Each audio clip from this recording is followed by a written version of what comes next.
কয়েক মিনিটের মধ্যে অরুণিকার রুমটি ধ্বংসস্তূপে পরিণত হয়েছে।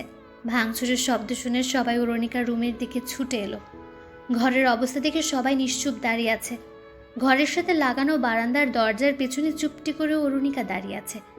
তার চোখে অশ্রু টলমল করছে। আরফকে দেখে সে এগুতে গিয়ে থমকে গেল। তার সামনে আহনাফ দাঁড়িয়ে আছে। আরফের কাছে যাওয়ার জন্য আহনাফকে ডিঙিয়ে যেতে হবে, আর এই মুহূর্তে আহনাফের রাগী ভাবমূর্তি দেখে তার আর সেই সাহস হচ্ছে না। আজ অনেক বছর পর সবাই আবার আহনাফের সে ভয়ঙ্কর রূপটি দেখেছে। ছোটবেলা থেকে তার বদ মেজাজ, আর রেগে গেলে সে অনেক বেপরোয়া হয়ে ওঠে। আর এই কয়েক বছরে সে নিজের রাগটাকে যথেষ্ট নিয়ন্ত্রণ করেছিল, কিন্তু আজ হঠাৎ কি এমন হলো যার জন্য আহনাফ তার এত বছরের নিয়ন্ত্রণটা হারিয়ে ফেলেছে। মাউসাদ কিছু একটা বলতে যাবে, তখনই ইমন তার হাত ধরে তাকে চুপ করিয়ে দিল। আরাফ আরবান তালুকদারকে উদ্দেশ্য করে বলল, মামা আপনি রুমে যান, আমরা দেখছি কি হয়েছে। আরবান তালুকদার কোনো শব্দ না করে ঘরে চলে গেলেন। আরাফ এবার ধীর পায়ে ভাঙা জিনিসগুলোকে পা দিয়ে সরিয়ে রুমে ঢুকলো। অরুণিকা আরাফকে কাছে আসতে দেখেই শব্দ করে কেঁদে উঠল। অরুণিকার কান্নার শব্দ শুনে মুহূর্তে আহনাফের পুরো পৃথিবীটাই থমকে গেল। তার সবকিছু কেমন যেন ঝাপসা হয়ে আসছে, চোখ দুটিও ঘোলাটে হয়ে যাচ্ছে। নিজের শরীরের ভার ছেড়ে দিয়ে সে ধপ করে ভাঙা ফার্নিচারের উপর বসে পড়ল। মেঝেতে আয়না আর টেবিলের প্যারেকগুলো ছড়িয়ে আছে। আরও সাথে সাথে আহনাফকে ধরে বলল, এখানে বসেছিস কেন? উঠ উঠ, চল ঘরে চল। আহনাফ কাঁপা কণ্ঠে বলল, আমি লোভী, আমার মন মানসিকতা খারাপ, আমি মিথ্যু। আরাফ বলল, এসব কি বলছিস আহনাফ? তুর্য ঘরে ঢুকে অরুণিকাকে দরজার পেছনে থেকে বের করে রুমের বাইরে নিয়ে এলো। রুম থেকে বের হয়ে অরুণিকা মাউসাদকে জড়িয়ে ধরে ফুপিয়ে কেঁদে উঠল। মাউসাদ তাকে সান্ত্বনা দিতে লাগলো। ইমন ইশারায় অরুণিকাকে অন্য রুমে নিয়ে যেতে বলল। অরুণিকাকে নিয়ে যাওয়ার পর তাহমিদ অরুণিকার রুমের ফ্যানটা চালু করে দিল। আরাফ আর ইভান মিলে আহনাফকে উঠিয়ে বিছানায় বসালো। তুর্য আর ইমন ভাঙা জিনিসগুলো উঠিয়ে একপাশে জড়ো করতে লাগলো। ইভান রুমের দরজা বন্ধ করে দিয়ে বলল, এখন বল হয়েছেটা কি? আহনাফ কিছুক্ষণ চুপ করে থেকে বলল, আমার বলতে ইচ্ছে করছে না। তুর্য বলল, না বললে বুঝবো কিভাবে? তাহমিদ বলল, থাক এখন কিছু বলতে হবে না, তোর যাকে ইচ্ছে যখন ইচ্ছে বলিস, কিন্তু মনের মধ্যে রাখিস না। আহনাফের চোখ দুটি ছলছল করে উঠল। ইভান তার কাঁধে হাত বুলিয়ে দিতে দিতে বলল, ও তোর সাথে বেয়াদবি করেছে? আরাফ ইভানের হাত ধরে তাকে চুপ করে দিল। সবাই আহনাফকে ঘিরে বসে আছে। সে তার অস্ত্রগুলো আড়াল করার জন্য হাত দিয়ে মুখ ঢেকে রাখলো। অনেকক্ষণ পর সে বলল, ওর ইমানকে ভালোবাসে, ভুলটা আমারই হয়েছিল। আমি ওকে ইমানের সম্পর্কে সত্য কথা বলিনি, মিথ্যে বলেছি। আমি বানিয়ে বানিয়ে বলেছিলাম ইমান অন্য কাউকে ভালোবাসে আর সেই মেয়েকেই বিয়ে করবে, কিন্তু সত্যটা তো ছিল আমি এসব বিষয় নিয়ে ওর সাথে কোনো কথাই বলিনি। তাহমিদ বলল, ইমানকে ভালোবাসে এটা তোকে অরুণিকে বলেছে? আহনাফ বলল, হ্যাঁ। ইমন জিজ্ঞেস করলো, ওদের মধ্যে কি কোনো সম্পর্ক আছে? আহনাফ বলল, না নেই।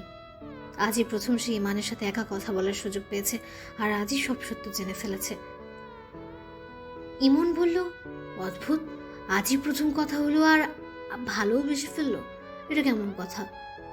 আহনাফ দাঁতে দাঁত চেপে বলল, এটা অরুর কথা, ওকে জিজ্ঞেস কর কিভাবে ভালোবাসে, কি দেখে এত ভালোবাসা উঠলে পড়ছে যে আমাকে আজ এত লোভী বলল, খারাপ মন মানসিকতার লোক বলল। ইভান বলল, যখন বলেছিল তখন এই জিনিসপত্র না ভেঙে ওর গালে একটা চড় বসিয়ে দিতে পারিসনি? চেয়ার টেবিল না ভেঙে ওর দাঁতগুলো সব ভেঙে দিতি।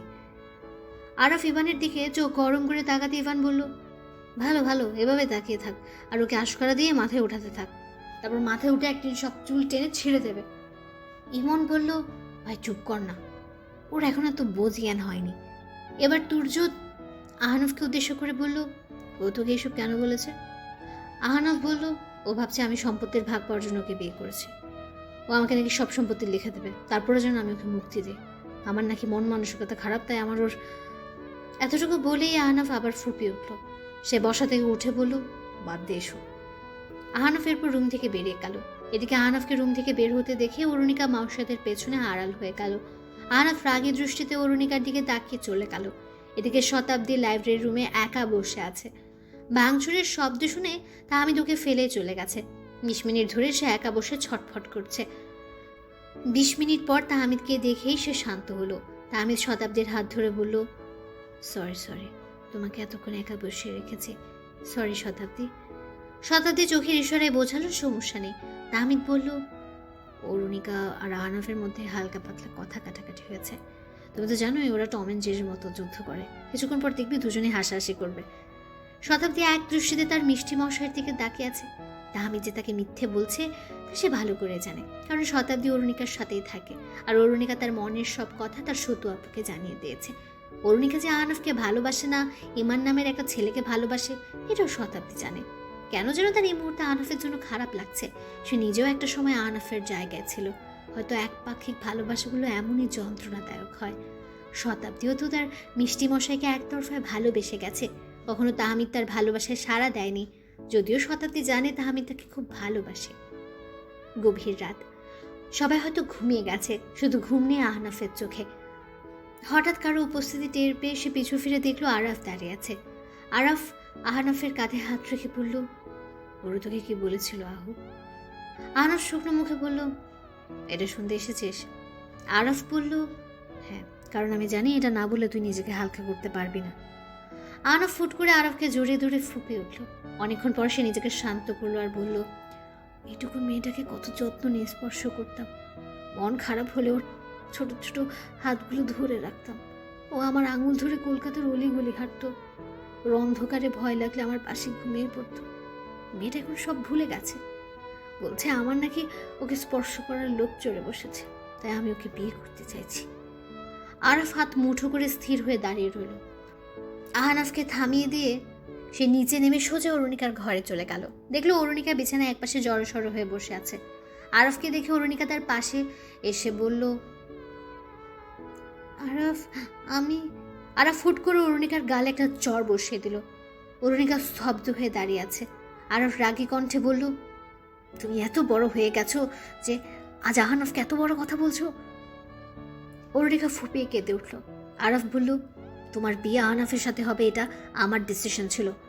তুমি এখন আমাকে এতটাই বাধ্য করছো যে তোমাকে জোর করে এখনই বিয়েতে বসাতে হবে। তোমার বাবা মা ভাই দাদা দাদি এদের মধ্যে কেউ যদি বেঁচে থাকতো তাহলে তোমাকে এই বিয়ে মানতেই হতো। আমাদের বংশের আগেও এমন হয়েছিল। দাদার বন্ধু তাহের জানের একমাত্র মেয়ে আরুপা ইসলাম আত্মহত্যা করে নিজের ভালোবাসার প্রমাণ দিয়েছেন। এখন তুমি কি মানের জন্য নিজেকে মেরে ফেলতে চাও? আরাফ নিচে পড়ে থাকা ভাঙা আয়নার একটা টুকরো অরুণিকার হাতে ধরিয়ে দিয়ে বলল, হাত কাটো। অরুণিকা অবাক হয়ে আরাফের দিকে তাকিয়ে রইল। আহনাফ পেছন থেকে এসে অরুণিকার হাত থেকে আয়নার টুকরোটি নিয়ে আরাফকে বলল, পাগল হয়ে গেছিস আরাফ? আরাফ বলল, পাগল হইনি, ওকে বল মুড়তে। অরুণিকা মাথা নিচু করে দাঁড়িয়ে রইল। আহনাফ অরুণিকাকে বলল, আমি তোমাকে বিয়ে করব না, তবু এসব খারাপ চিন্তা মাথা থেকে ফেলে দাও। আরাফ আহনাফকে থামিয়ে দিয়ে বলল, বিয়ে তো হবে, আর এই সপ্তাহে আঁকতে হবে। এখন ওর হাতে এই 1 সপ্তাহ আছে, এখনো মরে নিজের ভালোবাসার প্রমাণ দিক। আহনাফ কিছু বলতে যাবে, তখন আরাফ বলল, আমার মুখের উপর কিছু বলবি না, আমি শুধু দেখব ওর মনে ইমানের প্রতি ভালোবাসা কতটুকু আছে। আমি দেখতে চাই যে ভালোবাসার জন্য সে তার জন্য প্রাণ দিতে পারবে, এমন মানুষকে কষ্ট দিয়েছে, সেই ভালোবাসার জন্য সে নিজেকে কিভাবে ত্যাগ দিতে পারে। অরুণিকা পেছন থেকে এসে আরাফের হাত ধরে বলল, আমি ভুল করে ফেলেছি আরাফ, তুমি যা বলবে তাই হবে। আরাফ হাত ছাড়িয়ে নিয়ে বলল, যার সাথে ভুল করেছো তার কাছে ক্ষমা চাও। আমি তোমাকে ততদিন ক্ষমা করবো না যতদিন তুমি কবুল বলে আহনাফকে বিয়ে করবে না। আরাফ কথাটি বলে রুম থেকে বেরিয়ে গেল। অরুণিকা আহনাফের কাছে এসে বলল, তুমি আরাফকে সব কেন বলেছ? আহনাফ অরুণিকার দিকে ভ্রুকুচকে তাকিয়ে বলল, সিম্পেথি নেওয়ার জন্য। অরুণিকা অবাক হয়ে বলল, আহনাফ? আহনাফ বলল, হ্যাঁ, তোমার তো এটাই মনে হচ্ছে এখন। স্বাভাবিক, মনে হওয়ারই কথা। আমার সম্পর্কে তোমার মনে খুব নেগেটিভিটি জন্মেছে। এখন তোমার সব কিছুতেই আমাকে নিচু স্তরের মানুষ মনে হবে। And listen miss Arunika Chowdhury, আমি নিজেকে এক্সপ্লেইন করতে চাই না। তোমার আমাকে যা খারাপ ভাবার ভাবো, আই ডোন্ট কেয়ার। আহনাফ হনহনিয়ে রুম থেকে বেরিয়ে যেতে অরুণিকা ফুপিয়ে কেঁদে উঠল। মনে মনে সে নিজেকে বকছে, আজ তার দিনটাই খারাপ ছিল। প্রথমে রাগের মাথায় সে আহনাফকে উল্টাপাল্টা বলে ফেলেছে, তাই সে দুপুর থেকে অনুশোচনা শেষ হয়ে যাচ্ছে। কিন্তু আহনাফের রাগ দেখার পর অরুণিকা তাকে সরি বলার সাহস পাচ্ছিল না। এখন আবার আরফ তাকে চড় মেরেছে। বুদ্ধি হওয়ার পর সে এই প্রথম আরফের চড় খেয়েছে। অরুণিকা পুরো রাত বসে কেঁদেছে, কিন্তু কেউ তাকে সান্ত্বনা দেওয়ার জন্য এলো না। অন্য কোনো সময় সে অভিমান করে থাকলে সবাই তার পেছনে ঘুরঘুর করতো, আর আজ সে একা বসে আছে। অরুণিকা মনে মনে ভাবছে, হয়তো আমি সবাইকে অনেক কষ্ট দিয়ে ফেলেছি। আমি তো ইমানকে এতটাও ভালোবাসি না যে ওর জন্য নিজের প্রাণ দিয়ে দেব। আমারটা তো শুধু ভালো লাগা ছিল, কিন্তু যারা আমার জন্য প্রাণ দিতে প্রস্তুত, আমি তাদেরকে কষ্ট দিচ্ছি। আমি আসলে অনেক খারাপ, আমার তো মরে যাওয়া উচিত। পরদিন বিকেলে আরফ চেম্বার থেকে বের হয়ে গাড়ি তুলতে যাবে, তখনই রাহি তার সামনে এসে দাঁড়ালো। রাহিকে দেখে আরফ অবাক হয়ে বলল, আপনি? রাহি অভিমানী কণ্ঠে বলল, আমি কিন্তু তোমার সাথে রাগ করেছি। রাহির মুখে তুমি সম্বোধন শুনে আরফ অনেক অবাক হলো। রাহি বলল, ভুলে যেও না, আমরা এখন বন্ধু। আরফ হেসে বলল, ও হ্যাঁ হ্যাঁ, তাই তো। রাহি আরফের দিকে চোখ ছোট করে তাকিয়ে রইল। আরফ বলল, এভাবে তাকিয়ে আছেন কেন? প্রথমত তুমি ভুলে গেছো আমরা বন্ধু হয়েছি, দ্বিতীয়ত তুমি আমার আঁকতে আসনি, আবার এখন বন্ধুকে তুমি করে ডাকছো। আরফ দীর্ঘশ্বাস ফেলে বলল, প্রথমত আমি সত্যি বন্ধুত্বটা সিরিয়াসলি নেইনি, দ্বিতীয়ত সাহিল মির্জার আগ্ধ অনুষ্ঠানে আমার উপস্থিতিটা অসন্তোষজনক হবে, আর আমি সহজে কাউকে তুমি করে ডাকতে পারি না। আরফের কথায় রাহি কিছুটা লজ্জা পেল। রাহি বলল, জানো আমি কেন তোমার সাথে বন্ধুত্ব করতে চেয়েছি? কেন? কারণ তুমি অনেক ভালো, অনেক শান্ত, বিশ্বাসযোগ্য, সবার অনেক সাহায্য করো, তোমার মধ্যে কোনো অহংকার নেই। আরফ মাথা নাড়িয়ে বলল, আমি মোটেও ভালো না। আমি যখন অশান্ত হই তখন আমি সাহিল মির্জার চেয়েও ভয়ঙ্কর হয়ে ওঠে, আর আমি আমার বন্ধুদের কাছে বিশ্বাসযোগ্য। অন্যদিকে আমি একজন ডাক্তার, তাই সবাইকে শারীরিক আর মানসিকভাবে সাহায্য করে, এটাই আমার নীতি। আর অহংকার সবার মধ্যে আছে, আমি হয়তো তা এখনো প্রকাশ করছি না। রাহি হেসে বলল, আর এই মুহূর্তে নিজের গুণগুলো লুকিয়ে তুমি আমার সামনে আরো ভালো হয়ে যাচ্ছ। আরফ হাসলো, বলল, আমার দেরি হয়ে যাচ্ছে, আমি এখন যাই। আরফ গাড়িতে উঠতে যাবে, তখনই পেছন থেকে আরফের শার্টের কলার ধরে কেউ একজন তাকে পেছন দিকে টেনে এনে রাস্তায় ধাক্কা মারল। আরফ নিজেকে সামলে নিয়ে দেখলো সাহিল মির্জা তার সামনে দাঁড়িয়ে আছে। রাহি সাহিলের হাত ধরে বলল, কি করছো তুমি সাহিল? সাহিল রাহির হাত চেপে ধরে বলল, তুমি এখন আমার ওয়াইফ, আর আমার ওয়াইফের সাথে অন্য কারোর সম্পর্ক থাকলে আমি তাকে মুক্তি দিয়ে দেব, এটা কিন্তু আমি তোমাকে আগেও বলেছিলাম। রাহি কিছু বলার আগেই সাহিল আরফকে টেনে তুলে ধাক্কা মেরে তার লোকেদের হাতে তুলে দিয়ে বলল, ওকে নিয়ে আসো। রাহি সাহিলকে আটকাতে যাবে, তখনই সাহিল দাঁতে দাঁত চেপে বলল, রাহি, এখন তুমি সাহিল মির্জার স্ত্রী, তাই নিজেকে কন্ট্রোল করো, নয়তো মিডিয়ায় শিরোনামে আসবে সাহিল মির্জার ওয়াইফ মৈত্রী গ্রুপের সদস্য আরাফ চৌধুরীর সাথে সম্পর্কে আছে। কেমন সম্পর্কে আছে তা তো তুমি ভালোই বুঝো। আর মিডিয়া তো মাখন লাগিয়ে নিউজ তৈরি করবে, কিন্তু যদি তোমার মাখামাখি আমার রেপুটেশনে কোনো সমস্যা সৃষ্টি করে, তাহলে আমি তোমাকে নয়, ওই আরাফকে খুন করব, মাইন্ড ইট। সাহিল এই কথা বলে গাড়িতে উঠে চলে গেল। এদিকে রাহি চিন্তায় পড়ে গেল, সে কি করবে কি করবে না বুঝে উঠতে পারছে না। এখন সাহিল যদি আরাফের কোনো ক্ষতি করে বসে, রাহি কিছু একটা ভেবে তাড়াতাড়ি সনায়াকে ফোন দিয়ে সবটা জানালো। সনায়াও দেরি না করে ইভানকে ফোন করে আরাফের ব্যাপারে বলল। ইভানের তো এটা শোনার সাথে সাথে মেজাজ বিগড়ে গেল। সে বাকিদের ফোন দিয়ে সনায়ার দেওয়ার ঠিকানায় যেতে বলল। আধা ঘন্টা ধরে সাহিল তার লোকেদের দিয়ে আরাফকে মেরেছে। আরাফের নাক ফেটে রক্ত পড়ছে, বেল দিয়ে হাত পায়ে এলো পাথারি মারা হয়েছে তাকে।